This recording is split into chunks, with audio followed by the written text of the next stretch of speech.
Bertahun-tahun yang lalu, pada saat saya masih muda nih, sekarang pun masih muda ya, saya ingin sukses dengan cepat. Dan saya mengikuti sebuah bisnis yang sangat besar. Di dalam bisnis ini ada mentornya, ada yang membantu mengajarkan cara untuk meraih sukses dengan cepat. Kami diminta untuk membuat daftar impian atau dream. Setelah dream, daftar impian ini ditulis, kemudian dibuatlah goal. Goal adalah impian dengan tenggat waktu yang jelas. Goal is a dream with deadline. Katanya begitu. Saya ikuti, jadi buat dream, kemudian buat goal. Selanjutnya adalah membuat strategi atau cara, tindakan yang harus dilakukan untuk bisa meraih sukses yang diinginkan. Jadi sudah 3 ya. Dream, goal, strategi. Setelah strategi disusun, apa yang harus dilakukan? Benar. Massive action, tindakan yang masif, melakukan upaya maksimal, habis-habisan, whatever it takes. Melakukan strateginya dengan sungguh-sungguh. Nah, setelah melakukan strategi atau tindakan ini, tentu saja ada 2 kemungkinan kan? Kita bicara hasil sekarang. Hasilnya bisa sukses. Kalau sukses, maka kita mengulangi lagi. Dream, goal, strategi, massive action, kita mencapai sukses yang sama. Dan ini akan terus menggelinding seperti bola salju. Semakin lama, semakin kuat, semakin mudah meraih sukses yang lebih besar. Ini harapan semua orang, termasuk saya dulunya. Tetapi, bagaimana kalau gagal? Nah, dulu pada saat saya gagal, saya tanya ke mentor saya ini. Nah, kalau sekarang ini disebut sebagai coach ya. Zaman saya dulu tuh belum ada coach, adanya disebut dengan mentor. Saya tanya sama dia, bagaimana ini? Saya gagal. Dan mentor saya bilang, Anda tidak boleh mengatakan Anda gagal. Mengapa? Karena ini hanyalah hasil. Hanya ada 2 hasil. Hasil seperti yang diharapkan, berarti ini sukses. Atau hasil belum seperti yang diharapkan. Ini tidak boleh dibilang gagal, karena hasil ini belum seperti yang diharapkan. Terus saya tanya, apa yang harus saya lakukan? Maka oleh mentor ini sangat sukses ya, ini miliuner ini. Dia bilang begini, dalam hidup ini hanya ada 2 pilihan. Anda mau mencipta alasan, atau Anda mau mencipta sukses. Anda mau yang mana? Saya bilang, saya tentu saja mau mencipta sukses dong. Siapa yang tidak mau? Maka saran beliau, gunakan kondisi ini sebagai feedback. Jadi tidak ada namanya kegagalan, yang ada adalah hasil belum seperti yang diharapkan. Gunakan sebagai feedback sekarang. Jelas ya? Kemudian apa yang harus dilakukan? Lakukanlah reality check. Kita cek realitasnya, apa yang terjadi sesungguhnya.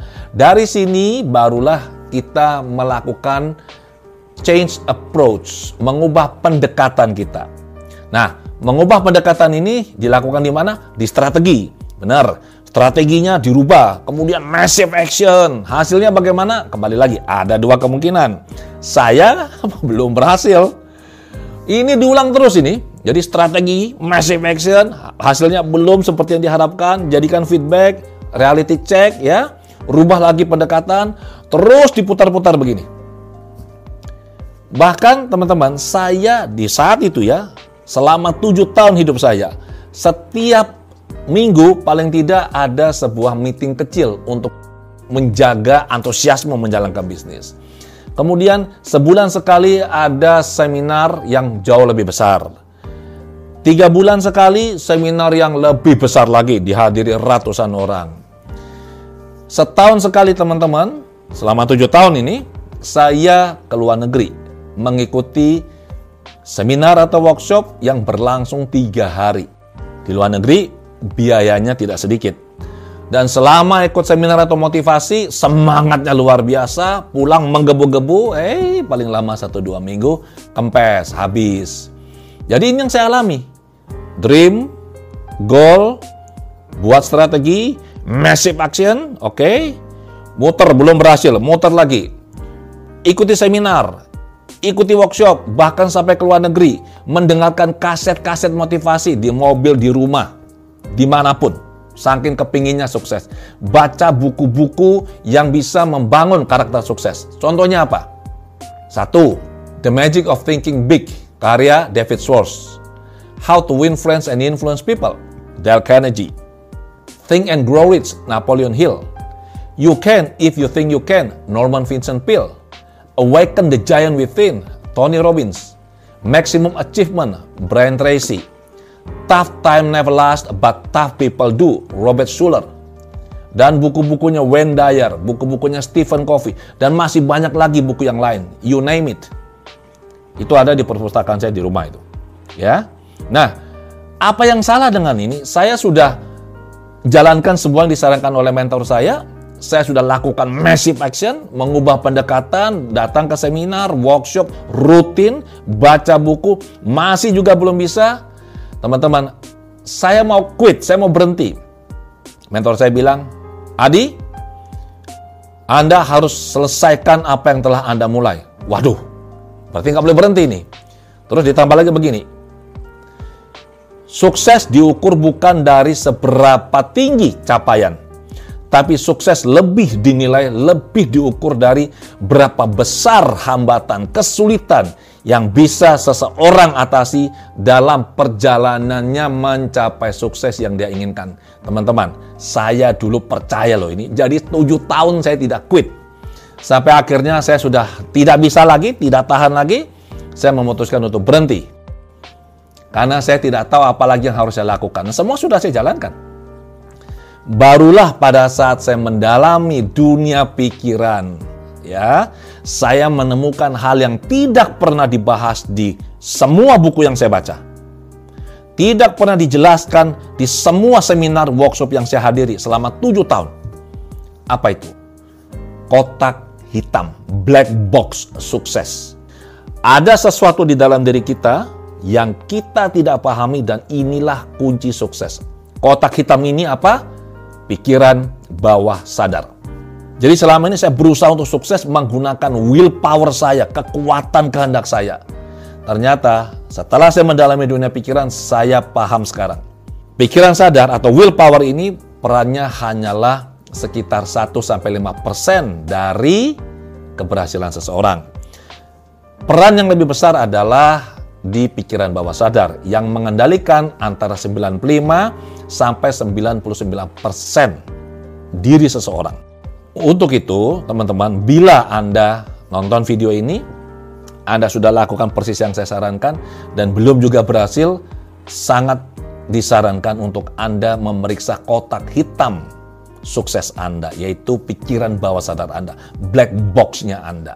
Di dalam black box ini tersimpan, tercatat, terekam semua data, semua informasi, semua potensi yang kita miliki. Kalau Anda belum sukses seperti saya dulu, yang terjadi adalah ada program di dalam diri, di pikiran bawah sadar yang menghambat untuk sukses. Orang-orang awam tidak akan bisa tahu apa yang terjadi di bawah sadar. Kalau Anda belajar hipnoterapi atau Anda mendalami dunia pikiran seperti yang saya lakukan, Anda akan bisa masuk ke bawah sadar Anda dan bisa memilah, menelaah, mencari tahu sebenarnya ada apa di dalam sini. Tapi bagi orang awam caranya mudah.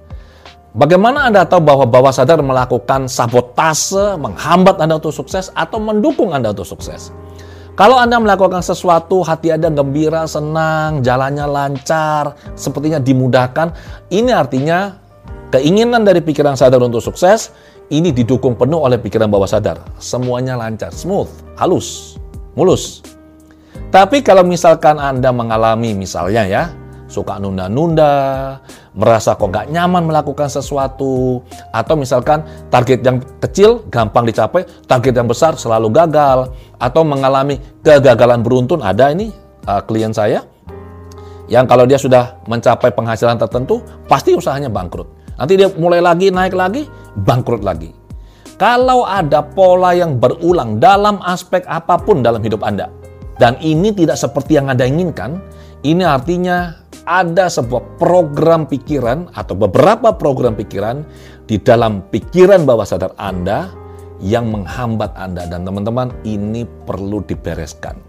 Ibaratnya begini, kita manusia ini seperti mobil Formula 1. F1. Kita punya potensi, kita punya kemampuan yang luar biasa. Mobil Formula 1, kalau kita gas sedikit saja, itu mobil akan lari dengan kecepatan yang luar biasa. 0 sampai 100 km per jam itu paling cuma sekitar 2,5 detik. Saking hebatnya mesinnya.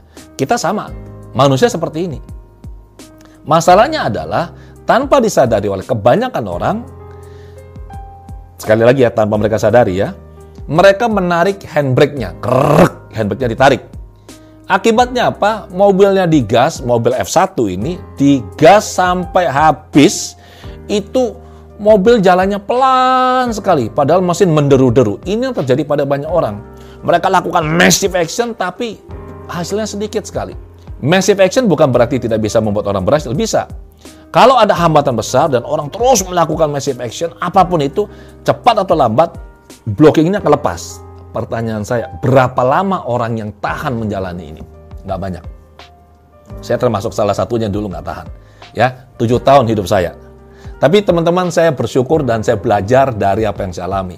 Kalau saya tidak mengalami hambatan, kegagalan, beruntun loh ya, selama 7 tahun ini, saya tidak akan belajar teknologi pikiran, ilmu pikiran seperti yang sekarang saya praktekkan.